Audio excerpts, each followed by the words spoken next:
우리가 신앙생활을 하면서 메마르게 신앙생활을 하는 사람들이 있고, 힘들지만 영적으로 충만하게 신앙생활을 하는 분들이 있습니다. 이렇게 이 자리도요,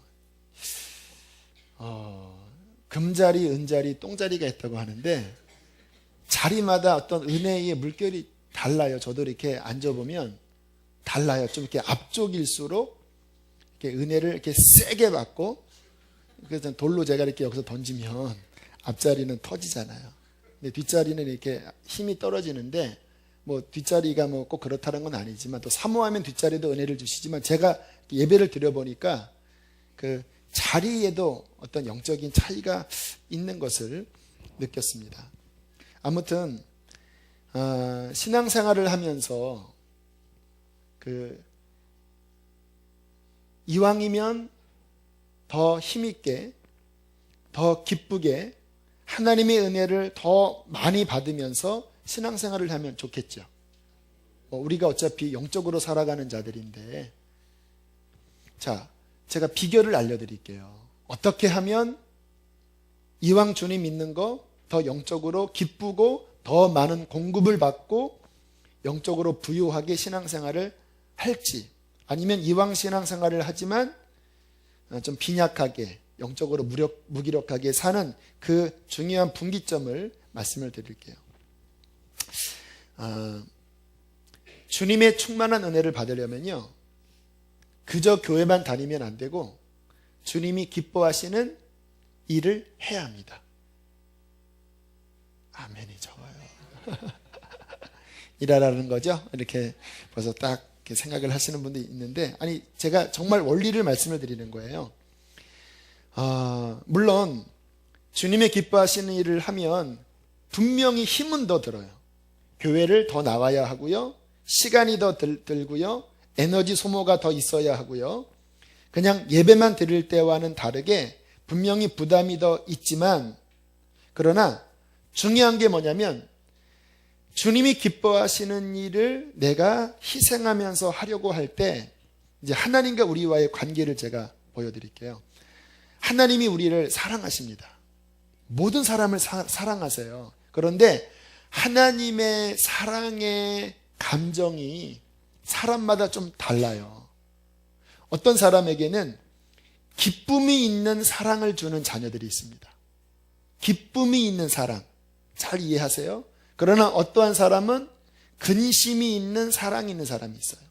내가 자녀들을 볼 때 정말 그 자녀가 반듯하게 바르게 기도도 열심히 하고 정말 건강하게 자라나면 그 자녀를 바라볼 때 사랑이 있는 기쁨이 있는 사랑으로 대하잖아요. 그런데 이 아이가 공부도 안 하고 도둑질하고 말을 듣지 않을 때 사랑하지만 근심이 있는 사랑으로 사랑하는 거예요. 주님과 우리와의 관계가 그러합니다. 우리가 하나님을 기쁘시게 하고 어떻게 하면 주님을 더 기쁘시게 해드릴까, 이러한 마음으로 살아가면 그분이 우리를 바라보실 때 기쁨이 있는 거예요. 그분이 우리를 기뻐하시면 일어나는 영적인 역사는 우리의 삶에 그가 주시는 기쁨과 은혜가 더 넘쳐나는 것입니다. 한 권사님이 참 열심히 주님의 일을 위해서 봉사하는 분이신데, 그날 이제 막 양육도 하고 하루 종일 교회 봉사하고 너무나 피곤해서, 너무 피곤하면 막 그냥 걸어가면서도 막 졸릴 때 있잖아요. 어깨는 처지고. 엘리베이터를 타면서 양육 끝나고 나오고 엘리베이터를 딱 누르고 주님 너무 힘드네요 라고 하는데, 갑자기 그분 표현에 주님께서 뒤에서 꽉 안아주시는 것 같더래요. 이거는 받아본 사람이 알아요. 그러니까 어떤 영적인 실존, 주님께서 그의 기쁨과 사랑을, 주님을 위해서 헌신하는 그를 향하여 꽉 안아주시면서 그 영혼 안에 그 피곤함과 힘든 것을 그냥 한 방에 날려버릴 은혜를 하나님께서 부어주시는 거예요. 그러면서 주님께서 사랑한다 라고 말씀을 하시더래요. 내가 너를 사랑한다. 그 순간에 이 권사님이 얼마나 기쁜지 구름 위를 나는 것처럼 너무너무 황홀했다고 양육 간증을 할 때 그렇게 이야기를 하시는 것을 들었습니다. 저는 우리 하나님과 이렇게 교제를 하면서 우리 하나님이 정말 아버지라는 생각이 정말 자상한 아버지 있죠.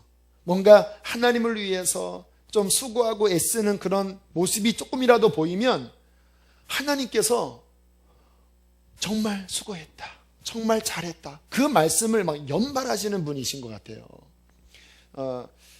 개인적인 간증이라 좀 죄송하지만 요즘 들어서 하나님의 음성이, 제게 주로 들리는 음성이 함께 하겠다, 사랑한다, 기뻐한다, 도와주겠다, 이 음성이 거의 90%가 들려요. 옛날에는 안 그랬거든요. 물론 옛날에도 가끔 그런 음성은 들었지만 요즘은 거의 기도만 하면 아무튼 함께 하겠다, 사랑한다, 내가 널 도와주겠다, 내가 너를 축복한다, 그런 음성이 계속 들려서 한편으로는 내 생각인가 싶기도 한데, 가만히 생각해 보니까 제가 좀 힘들어하니까 하나님께서 그렇게 막 으쌰 아빠 힘내세요 그렇게 하는 것처럼 우리 막내가 가끔 아빠 힘내세요 이렇게 해주면 힘이 나는데, 우리 하나님께서 그 아들을 향하여 격려하시고 힘을 실어주시는 음성을 들려주시는 것을 요즘 많이 듣고 얼마나 감사한지 몰라요. 여러분, 신앙생활의 지혜는요, 육신은 힘들지만 우리가 그분의 기뻐하시는 일을 순종하면서 헌신하며 나아갈 때 하나님의 더 큰 기쁨과 은혜가 그에게 임하는 것입니다. 물론 아까 드린 말씀처럼 힘이 들고 부담이 돼요. 그러나 여러분, 어차피 한 번 사는 인생, 어차피 이렇게 사나 저렇게 하나 지나가잖아요. 만약에 여러분들 아무 일 하지 않고 주를 위해서 일하지 않고 지내면 편안할 것 같아요? 안 편안해요. 저도 한번 그렇게 해별내 지내봤더니 별로 편안하지 않고, 육신은 편안하지만 영은 그렇게 기쁘지가 않더라고요. 어차피 한 번 사는 인생, 이왕 나의 삶에 쓰는 것이 하나님 그분을 위해서 분초가 쓰여지는 것처럼 행복한 것이 없다라고 이 연사 목에 힘을 주어 여러분에게 외칩니다. 휘트니 휴스턴, 그가 마지막 죽을 때 먹었던 음식을 보니까 그 감자튀김, 그리고 칠면조 햄버거, 그리고 음료수 하나, 그리고 정신적인 어떤 그 질병 때문에 먹었던 약, 그리고 샤워하다가 쓰러져서 질식으로 죽었다고 하잖아요. 그가 얼마나 돈이 많았습니까? 여성으로서는 최고 앨범 판매율을 기록했지만 행복할 것 같습니까? 정말 사람은요, 하나님과 동행함을 통해서 영혼의 만족만이 진짜 행복이에요.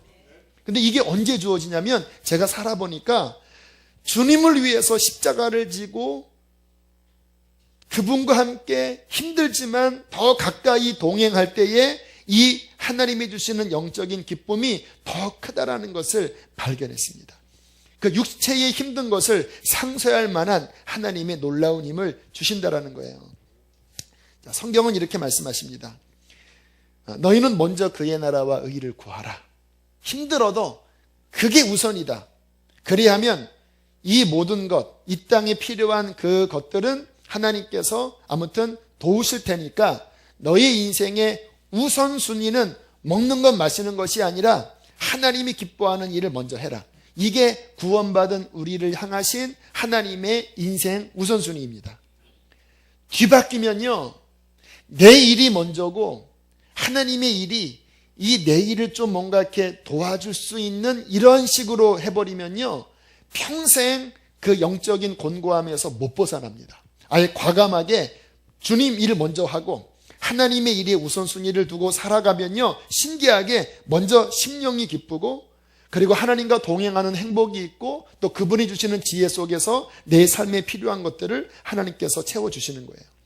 마태복음 28장 끝절에 보면, 그러므로 너희는 가서 모든 족속으로 제자를 삼고 아버지의 아들과 성령의 이름으로 세례를 주고 내가 너에게 분부한 모든 것들을 가르쳐 지키게 하라. 무슨 말이냐면 내일을 해라 그 말이에요. 그리고 마지막 결론이 볼지어다 내가 세상 끝날까지 너희와 항상 함께하리라. 이 임마누엘의 약속은 전제 조건이 있습니다. 너희가 내 일을 해라. 모든 족속을 향하여 내 일을 해라. 그리할 때 내가 세상 끝날까지 더 가까이 함께해 주겠다. 이게 영적인 비밀입니다. 그분의 기뻐하시는 일을 하려고 할 때 하나님이 주시는 그 깊은 은혜, 임재, 우리의 삶에 풀어지는 것. 이것이 지식으로는 알지만 부담 때문에, 인간적인 부담 때문에 선뜻 그 우선순위를 바꾸는 것을 많은 분들이 주저주저 하세요. 그래서 신앙생활에 이게 한 걸음 내딜 때 보면 다들 이 복이 무언지 알면 그냥 확 달려들 텐데 가만히 보면 아무튼 조심스럽게 여기 막 복이 있는데도 그냥 조심스럽게 이렇게 지을까 말까. 왜? 그 인간적인 부담 때문에. 이 주님의 일을 먼저 할 때 주시는 귀한 축복이 뭐냐면요. 가장 큰 기쁨은 오늘 말씀처럼 헛되지 않는 상급을 주님께서 주신다라는 거예요. 물론 우리는 순수한 마음으로 봉사합니다. 뭐 이렇게 대가를 바라고 봉사하지는 않아요. 하나님을 사랑하기 때문에 순수한 마음으로 봉사하지만 그러나 동시에 내가 그분을 위해서 일하고 섬기고 달려갈 때 그분이 나의 인생에 귀한 상을 예비하셨다라는 것은 우리에게 소망이 됩니다. 그렇잖아요. 얼마나 큰 소망이 됩니까? 주님께서도 이 상을 준비해 놓으시고 이 상을 받은 자가 되라고 당부하셨어요. 오늘 말씀도 보세요. 다시 한번 58절 함께 한 번 더 읽겠습니다. 시작.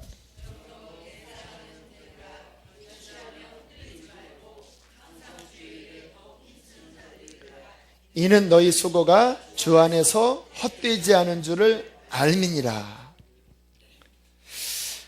요즘 제 마음에 이렇게 감사하다라는 생각이 제 마음속에 이렇게 어제 오늘 찾아들었습니다. 제가 아내에게 그런 이야기를 했어요.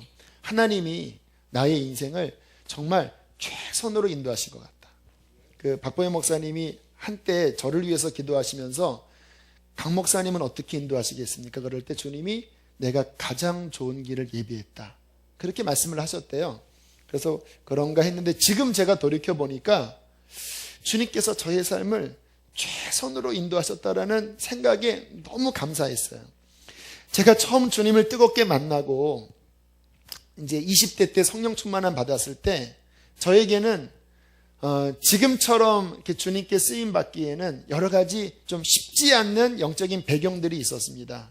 뭐 당대 신앙이었고 저를 위해서 쌓여진 기도도 없고 제 친구를 보니까요 4대째 신앙인인데 그 친구 목사 되려고 할머니 때부터 그렇게 기도를 했대요. 그런데 가만히 이렇게 지내보니까 이 친구는 그 은혜의 보호막이 이렇게 탁 있어서 정말 편안하게 이렇게 신앙생활을 하는 것 같은 거예요. 근데 저는 그때 치열했거든요. 막 영적으로 계속 그 싸움들이 있었거든요. 야, 참 복되구나. 근데 저는 이제 그러한 것들이 없으니까 또 그렇다고 능력이 많은 것도 아니고 또 제가 그때 다녔던 교회가 성령 충만한 교회가 아니었어요. 뭐 이렇게 우리 동기들 이렇게 보면 크리스마스 때 이렇게 막 이것도 막 마시고 뭐 그런 분위기의 교회였으니까 뭐 지금 여러분들 그 성령 충만한 뭐 선화목적 교회나 이런 교회들 보면 또 우리 교회도 이번 실온회 때 막 성령 집회하는데 이게 굉장히 큰 축복이에요. 이러한 배경이 없는 메마른 땅과 같은 그런 환경들이 많거든요. 교회도 그런 환경이었어요. 그러니까 제가 주님 만났을 때 저의 그 여러 가지 배경들이나 그런 환경들은 좀 이제 고생하게 될 목회자의 길을 걸어가지만 여러 가지 준비가 부족함으로 인해서 고생할 수밖에 없는 배경들을 가지고 있었습니다. 그런데 제가 단순하게 주님을 사랑했습니다. 그리고 영적인 사모함이 있었어요. 사람마다 다르더라고요. 영적으로 이렇게 사모하는 사람이 있고 막 방언 또 은혜 얘기하면 나도 그거 받고 싶어 이런 사람이 있고, 똑같은 그런 얘기가 들릴 때 그냥 시큰둥하는 사람이 있거든요. 근데 하나님은요, 영적인 것을 사모하는 자를 좋아하세요. 저는 막 사모했거든요. 그래서 막 산에 올라가서 기도도 하고, 막 하나님 앞에 가슴을 찢으며 회개도 하고, 막 성경을 막 드립다 읽기도 하고, 그러면서 제가 했던, 지금 생각해보면 참 감사한 은혜가, 순종했던 것 같아요. 제가 주님의 인도하심이라고 제 영혼에 느껴지면, 물론 지금도 그런 편이에요. 주님의 인도하심이라고 영혼이 느껴지지만 많은 분들이 이 이성의 판단 때문에 이게 내게 득이 될까 실이 될까, 나한테 맞나 안 맞나, 이 판단 때문에 성령이 인도하심에 많은 분들이 순종을 못해요. 근데 저 같은 경우에는 좀 이렇게 성향적으로도 가슴형이기 때문에 이렇게 주님이 어떤 감동을 주시면 이렇게 막 앞뒤 재고하지 않고 그냥 이렇게 순종하면서 나아가기 시작했어요. 그래서 뭐 처음부터 뭐 하나님이 어떤 말씀을 전하라고 하고 어떤 막 집회를 하라고 하면 뭐 능력은 안 됐지만 아무튼 일단 했습니다. 그랬더니 하나님께서 점점 열어주시는 거예요. 제가 21살 때 이제 첫 사역지 장로교회이긴 했는데 그 교회를 가게 된 스토리가 좀 웃깁니다. 지금은 그 교회가 이제 없어졌는데, 이렇게 좀 성령 역사가 많이 나타났던 교회인데, 거기 사모님이 그 바실 미용실이라고 하는 그 미용실의 원장, 그리고 이렇게 신부 메이크업해서 이렇게 이제 상도 받는 그런 분이셨는데, 그 교회에서 제가 이제 몇 번 집회를 했었거든요. 근데 그 사모님이 제가 마음에 들었는지 저를 콕 찍은 겁니다. 저 전도사님을 우리 교회 데려오자. 그래서 했던 그분의 그 아이디어가 뭐였냐면, 거기 이제 그 신부 화장 메이크업 출전 대회에 그 남자로 제가 신부 그 화장 옆에 제가 양복을 입고 이렇게 서서 같이 나가는 모델로 저를 부른 거예요. 그때 제가 교회를 찾고 있었거든요. 막 괴로웠습니다. 교파도 안 맞고 또 모델로 쓰는 것도 근데 막 사모님은 막 아니라고, 주님을 위한 거라고 막 아무튼 저를 꼬드기는데, 제가 순종하고 거기 이렇게 그 교회 간다고 그랬습니다. 근데 감사하게 하나님이 모델로 가게 하진 않았어요. 그 모델 수준도 안 되기 때문에 그랬었는지, 모델은 아니지만 그 교회 한 1년간 있으면서 굉장히 많은 영적인 사역, 거기도 이제 한 70명 되는 개척교회였는데, 개척교회가 좋은 거는요, 이 개척교회이기 때문에 영적으로 훈련이 많이 돼요. 이렇게 할렐루야. 개척교회이기 때문에 거기서 이렇게 훈련이 많이 되고, 그러나 이제 어쩔 수 없이 저는 이제 감리교 신학대학을 다녔기 때문에 한 1년 지난 다음에 거기서 순종해서 훈련 받고, 그 다음에 이제 감리교로서는 또 첫 사역지 옮길 때도 우리 집과 그 교회가 뭐 지하철 타고 또 좌석버스 타고 1시간 반 이상 걸어서 가는 거리였어요. 근데 갔더니 그 교회는 한 300명 됐는데, 예배 뒤에서 보니까 머리가 허연 분만 이렇게 예배당에 잔뜩 앉아 계신 거예요. 그런데 이상하게 주님 여깁니까 아닙니까 라고 기도하는데 마음에 깊은 평안함이 있는 거예요. 그 하나님의 사인이, 예스라는 사인이 주로 평안함입니다. 평안한 거예요. 그래서 거리와 상관없이 하나님이 가라고 하시는구나.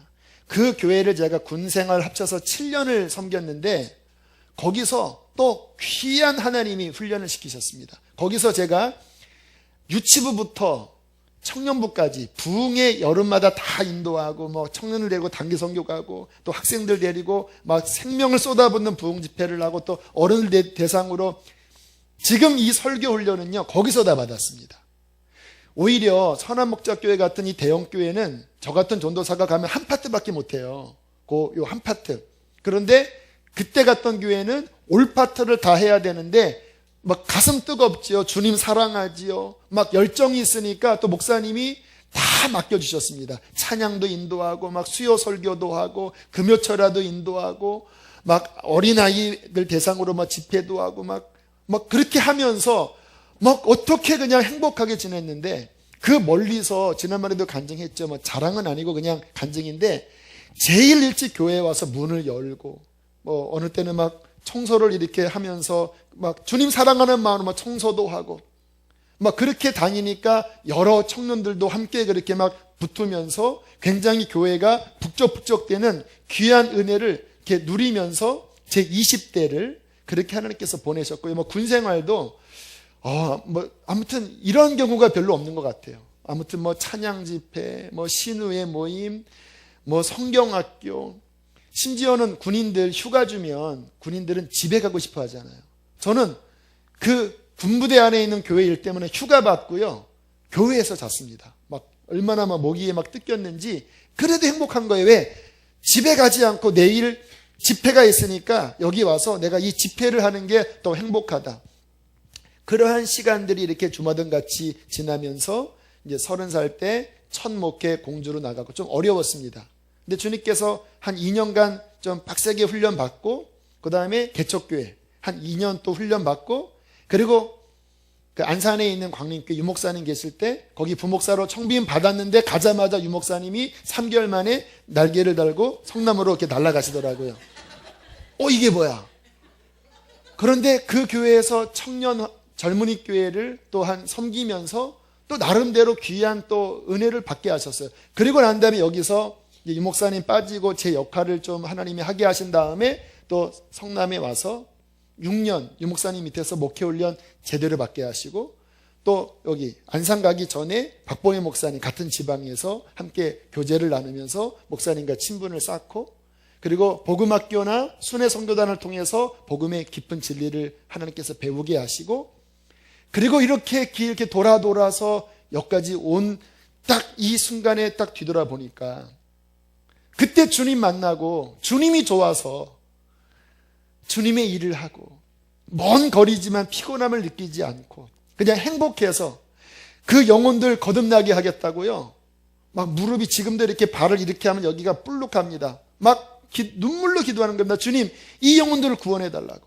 주님, 이 영혼들에게 생명을 부어줘야 됩니다. 막 몇 시간씩 기도하고 학생들에게 가서 말씀을 전하면 막 아이들이 막 뒤집어지고 때로는 그 아이들이 막 뒤집어지지 않고 막 저한테 반항을 해서 가슴도 쓸어내리고 하지만 생각해보면 물론 제가 중간에 막 영적으로 조금 어려운 적도 있었고 또 넘어진 적도 있었지만 대부분의 주된 방향은 본질적인 회개, 성령, 천국, 진리의 복음의 말씀, 어떻게 하면 하나님의 나라를 더 이룰까?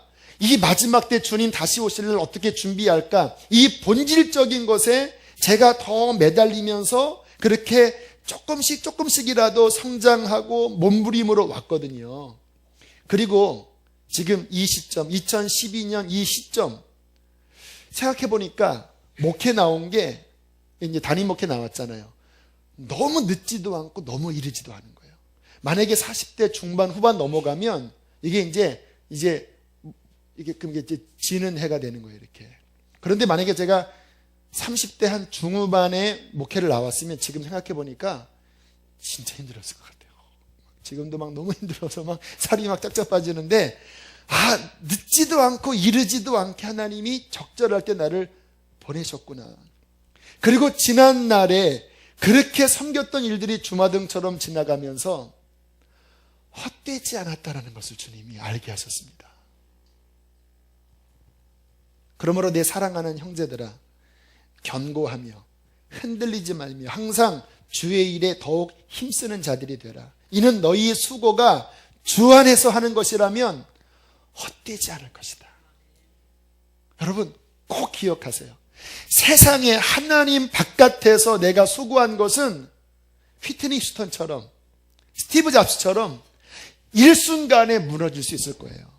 그러나 어설퍼 보이고 남들이 인정하지 않은 것처럼 보이지만 주님 안에서 그분 안에서 달려간 경주는요, 시간이 지나서 어느 순간에 보면 정말 헛되지 않게 영적으로나 육적으로 하나님이 갚으시는 것을 반드시 보게 될 거예요. 이건 놀라워요. 제가 지난 주간에 한 분의 간증을 들었습니다. 일산에 가면 거룩한 빛 광성교회의 정성진 목사님이라는 분이 계세요. 이번 이제 간증을 제가 들었는데 이제 장로교 중에서 그 기장이라는 교파는 주로 이제 운동권 교파예요. 그래서 우리 문익환 목사님 뭐 이런 분들 출신 그런 교파기 때문에 교회가 이렇게 크게 부흥하진 않거든요. 교파적으로 주로 그래요. 주로 이제 이런 좀 좌쪽에 가까우신 분들이 많은데, 근데 그 교회는 보니까 하나님이 처음 개척할 때부터 막 쏟아부어 주셨더라고요. 첫 해에 뭐 한 1000명 가까이가 오고 한 500명이 등록을 했다라는 거예요. 그러면서 기적같이 그 교회를 하나님께서 일으키시는 그 모습들을 보는데, 또 이분의 신학이 민중신학입니다. 민중신학이 좀 운동권 신학이거든요. 그게 바탕이 깔려 있는데 아주 균형 잡히게 복음도 갖고 계시고, 그 민중신학의 장점은 그 어려운 자들을 그 돌보는 이 구제 쪽은 또 강하거든요. 그런데 그분이 이렇게 간증하다가 그 얘기를 하시는 거예요. 본인이 어릴 때 어머니가 교회를 섬기다가 건축을 한다고 집을 다 팔고 그리고 사찰로 들어갔다는 거예요. 그래서 어릴 때 초등학교부터 사찰 자녀로 그렇게 지냈다라는 거예요. 그 이야기를 듣고 그 형제사를 보니까 형님도 목사님이고 이분도 목사님이고 또 형제 중에 또 선교사 나가고, 하나님께서 이제 제 해석입니다. 그것은 그분이 그렇게 얘기한 건 아니고 저는 이제 그 배경과 그게 관심이 많거든요. 하나님께서 그 어머니의 눈물 어린 헌신을 그 자녀 때에 하나님이 갚으셨구나. 지금 분당 우리 교회의 이찬수 목사님 아시죠? 그분의 아버님이 어떻게 돌아가셨는지 아십니까?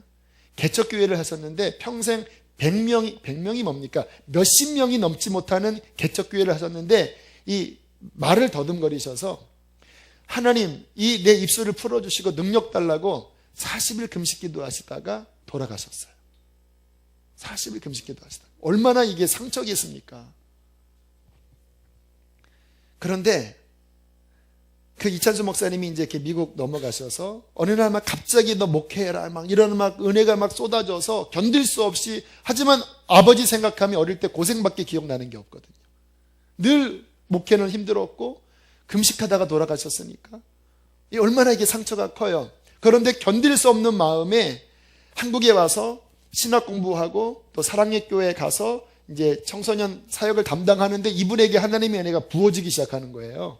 막 청소년들 집회하면 막 수천 명이 막 변화되고, 어느 날 옥하는 목사님이 너 개척해라 그러시더래요. 그래서 분당에서 개척했는데 얘기 들어보니까 매주마다 50명씩 등록을 했대요. 매주마다 1년 만에 1500명, 지금은 뭐 14,000명. 근데 가만히 그분의 이렇게 보면 하나님이 위에서 부어주고 계시는데, 그분 간증할 때 자주 말씀하시는 게 그 아버지의 그 금식하면서 돌아가셨던 그 기억들을 이야기하시면서 하나님이 그 복을 나에게 내려주신다고 이야기를 하시는 거예요. 우리 유기성 목사님, 그 할아버님이 북한에 있는 사동교회에서 공산 치하에 있을 때 교회를 지키다가 쓸쓸하게 순교당하셨잖아요. 우리가 주님을 위해서 섬기는 것이, 우리 하나님은요 참 자비로우시면서도 공의로우세요. 나쁜 그 우리의 죄에 대하여서도 그분께서 물론 징벌 하시는 것이 있지만, 그분을 사랑하기 때문에 섬겼던 하나하나를 하나님께서는 잊지 않으신다는 건 아십니까? 저는 그래서 오늘 주님께서 이 말씀을 실은 누군가에게 하시는 것 같아요. 뭐 하기야 지금 우리 교회에서 섬기는 많은 분들 너무나 감사해요. 주님께서 오늘 아침에 제 마음속에 그분들에게 이 말씀을 위로로 주시라는 마음을 주님이 주셨습니다. 우리가 하나님을 섬기는 것, 교회를 세우기 위해서 분명히 희생이 들어가잖아요. 희생이 어떻게 안 들어갑니까? 주님을 섬기면서 재정적인 부담도 있고 또 마음 쓰는 그 모든 것들을 우리 하나님께서는 기억하고 계십니다. 물론 우리가 어떠한 그 복을 바라고 하는 그 마음은 아니죠. 순수합니다. 그러나 하나님이 우리에게 위로를 주시는 거예요. 네가 나의 일을 위해서 섬기는 그 하나하나를 내가 헛되지 않고 기억하리라고 주께서 말씀하십니다. 여러분 힘을 내시길 바랍니다. 자, 그러면 마지막으로 이 주님의 귀한 일 할 때 우리가 주님의 은혜를 받을 수 있는데, 몇 가지 제가 당부할 말씀이 있습니다. 이 주님의 일을 하다가 절대 하지 말아야 될 것이 뭐냐면 낙심하지 말아야 합니다. 왜냐하면 분명히 십자가예요. 주님의 일은 쉽지는 않아요. 또 열매가 금방 맺을 수도 있지만 그때 안 맺을 경우가 더 많아요. 물론 지금 제가 설교를 아직도 부족하지만 제가 그 미용실 그 교회 있죠. 그 교회 가서 그 목사님이 첫 그 부임 설교 수요 예배 설교를 이제 하라고 제가 해서 기도 열심히 하고 설교를 준비했습니다. 그리고 딱 설교를 했는데 꼬이기 시작하는 거예요, 이게. 그리고 사람들 막 이렇게 졸기 시작하고 저는 막 식은땀 흘리고 딱 설교 끝나자마자 제가 강대상 뒤에 숨어서 뭐라고 기도했는지 아세요? 하나님 창피해요. 하나님 창피해요. 그리고 사람 다 갈 때까지 막 숨어서 있다가 딱 사람 가자 막 도망갔습니다. 한 번에 안 돼요. 그 학생들 제가 그 두 번째 그 교회 학생들 집회하는데 수련회 가서는 하나님이 막 대박의 성령을 부어주셔서 막 폭발했는데 그 전에 그 아이들 데리고 하루 정도 한번 집회를 해봤습니다. 막 안 열리는데 막 정말 힘들더라고요. 제가 걸어가면서 하나님 이틀을 해야 되는데 너무너무 힘들어요, 하나님. 주님께서 말씀을 주시더라고요. 너희가 선을 행하다 낙심하지 말지니 피곤하지 아니하면 낙심하지 아니하면 때가 이름에 거두리라. 갈라디아서 말씀인 거 아시죠? 그 말씀의 위로를 받고 어느 때는 승리도 했지만 많은 시간들은 실패와 또 어떠한 그 훈련의 여러 과정들을 겪고 그리고 어느 시간이 지나서 비로소 열매가 맺혀지기 시작하더라고요. 나무를 심어도요 1, 2년에 열매 맺혀지지 않아요. 우리가 영혼을 위해서 기도하고 또 교회를 섬기면서 어느 시기에는 왜 이렇게 안 돼? 왜 이렇게 어려워할 때가 오지만 그러나 낙심치 않고 주님 바라보고 주님 함께하면 만족합니다라는 마음으로 나아가면 반드시 오늘 말씀처럼 헛되지 않게 열매를 맺게 될 것입니다. 또 우리가 주님의 일을 하면서 또 조심해야 될 것이 뭐냐면요, 인간의 마음이 들어가면요 교회의 일은 항상 그 인간 냄새 들어가면 문제가 생겨요. 어떤 목사님이 그 치유사역, 기도원에서 치유사역을 하는데 하나님이 은사를 많이 부어주셨대요. 근데 그 내분비 계통의 그 여성, 제가 기억이 안 납니다, 정확한 병명을. 근데 그 병이 걸리면 이렇게 히스테리카라고 막 짜증을 잘 내는 그러한 병이 있대요.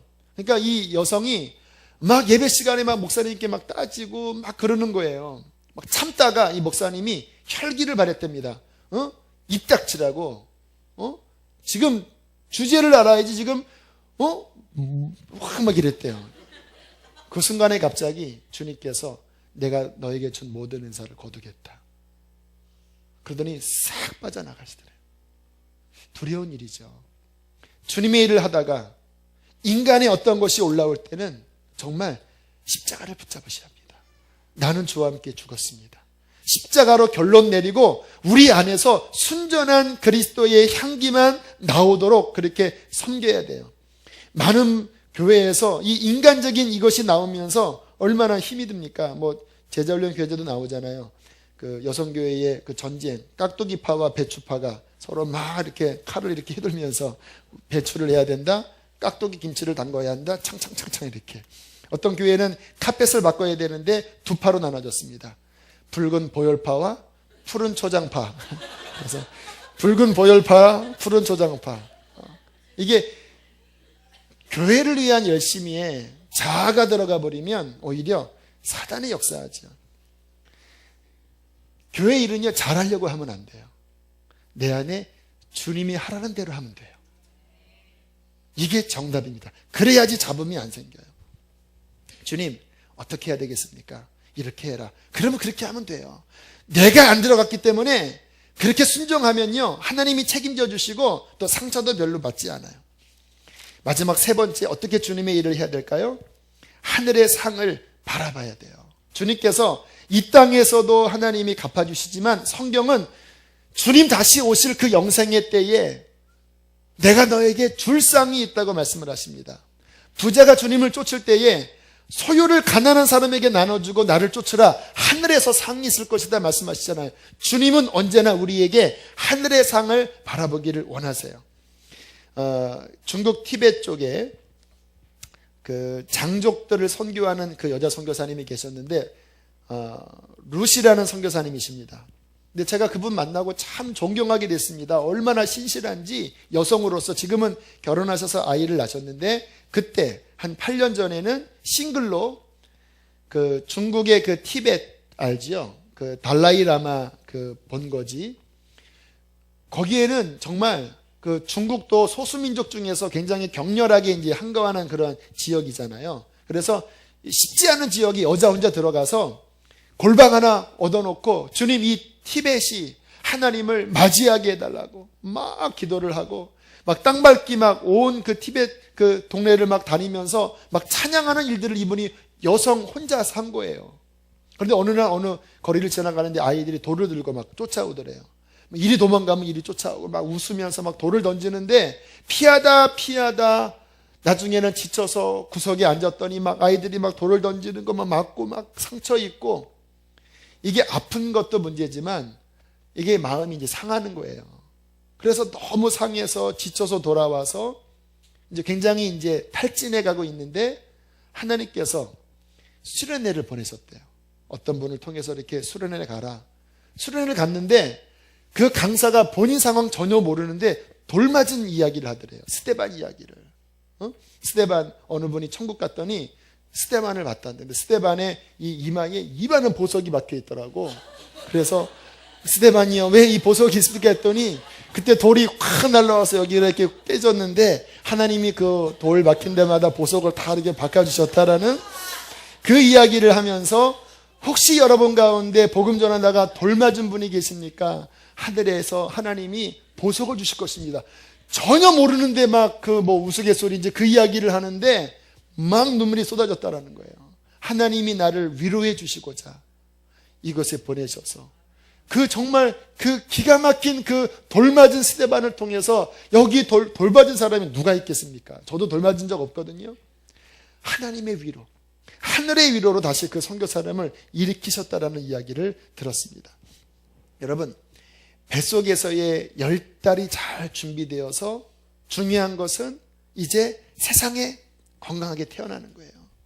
고3 열심히 공부 준비해서 대학 들어가고 대학 4년 열심히 준비해서 직장 생활하고 그 준비 기간에 잘 준비한 다음에 본론이 잘 돼야 되는 것처럼 인생의 본론은 이 땅이 아니라 구름같이 그냥 신속히 지나간 다음에 영원한 문이 쫙 열려질 때 그 영생의 세계에 우리는 어떠한 자로 설 것인가가 제일 중요한 것입니다.